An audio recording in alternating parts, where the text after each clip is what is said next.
Ang napapanood ko, ang hinahangaan ko, si Coco Martin. Coco Martin.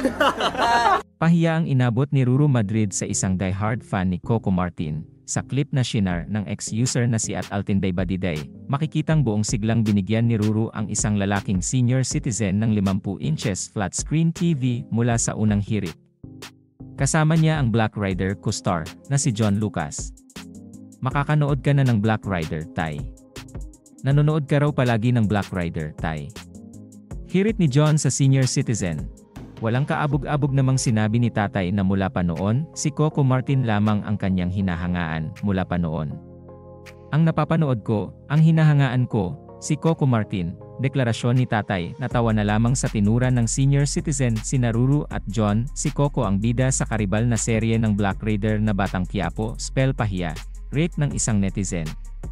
Nyeta, kung ako yan babawin ko ang TV, sasabihin ko, it's a prank tatay, sabi naman ng isa.